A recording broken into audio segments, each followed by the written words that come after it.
So this episode teaches us why sometimes it's not such a good idea to let everybody and their grandma borrow some of your chakra. Remember that lesson that you learned in preschool when the teacher was trying to get you to share your stuff with other kids? You need to learn to share. No, because in this case, sharing could get other people killed. Naruto technically did the right thing because he needed to save all this shinobi from being blown up inside of the barrier, so he put the chakra there so he could teleport him alongside Minato outside of the barrier.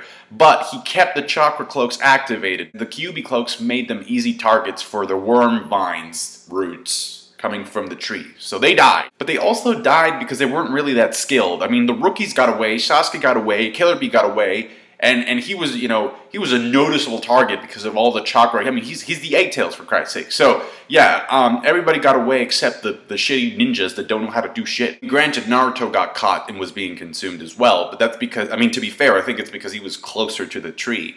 And now it's become obvious that if it weren't for Tobirama and now adding Sarutobi onto the list, Minato and Naruto would not only not be able to do shit, but they would be straight up dead. I mean, Minato helped out a lot in the beginning, but now it's on Tobirama, and Sarutobi came in with that, what is it, the staff that he has? Like the magician, the oversized magician wand? And this was painfully obvious in this episode, but the fact that they keep stressing that Naruto's kind of naive and dumb and stupid, it's like he forgot that the only thing he can use to hurt Obito is Sage Mode techniques. You must have the memory of a goldfish to forget that shit. That literally happened like not even 20 minutes ago. Your time, Naruto. Even Kurama says, "You've surpassed the previous Hokage in stupidity." Basically, the episode is Naruto and Minato trying to do something and then not being able to do it. And Sasuke is mad jelly throughout this entire thing. He's like, so much chakra wasted on this guy, man, I can't believe he can do this shit. We see him doing a fist like this, which is the anime's way of saying that he's taking a dump. So Minato and Naruto use a Rasengan that is infused with Sage Mode, but before that there's a pretty extensive talk with Kurama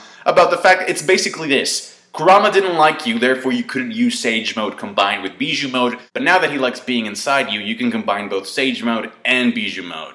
Which again was completely useless in this episode. Because Obito dealt with the Rasengan and interfered with the Bijuu bomb hitting him by making a tree pop out of the ground. That tree is the final form of the Juubi. Am I the only one who thinks that a tree isn't really that intimidating? Like, granted, we got a CGI shot of it, you know, going upward, and that is a huge fucking tree. And it has to be huge because it has to project its bud onto the moon, right? But it's still a tree. When you go out camping and you want to tell horror stories around the campfire, I've never heard anybody say, "Oh, this is really going to scare you guys. Have you heard the legend of the giant tree? It consumes humans." I mean, that's the scary part. But then it stopped. Like, after it consumed a couple of fodder shinobi, it just stopped.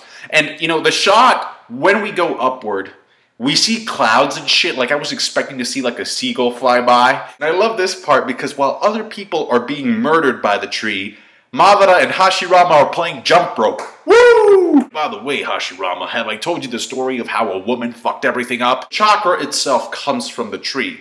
And we had a woman named Kaguya, and she ate that fruit. And if this sounds kind of like the story in Genesis, well, it's because we ripped that off from that. I'm pretty sure there's other stories of women eating fruits. So Kaguya ate the fruit, and it was up to her son, Hagoromo, the Sage of the Six Paths, to clean up this god-awful shitty mess that she left the world in. Madara read this story from the Uchiha tablet, okay? And you have to be very, very skeptical about the stuff that you read on tablets. You have to question, like, who wrote that tablet? And why does the tablet even have a history lesson in the first place? They're having a lot of fun jumping around and telling stories, like the good old days. And then Naruto realizes that a lot of people died, and he's starting to get emotional. Next week, the Kages are coming back. So I'm looking forward to that. Overall, I thought this episode was really enjoyable. It was fun, even though like Minato and Naruto weren't able to do shit. It was still fun to see them try and do stuff. And Sarutobi and Tobirama for the win, because they actually do shit, and they're like, I mean, it's kind of like, okay, like you two, I understand why you were Hokage. Tsunade got split by a tree in half, not so much. Kind of makes me think that Kishimoto at some point in his life had a very traumatic experience that involved a tree. I don't know what a tree did to him. It's a tree, dude. Has roots and it sheds its leaves, apparently, and Dogs pee on it. Animation felt like the norm, you know, the standard, same as always. Not incredibly good, but not horrible. So yeah, tell me your thoughts in the comment section below. Subscribe to my channel to get more Naruto Shippuden reviews, and leave me a thumbs up if you appreciated that review. Thanks. Bye.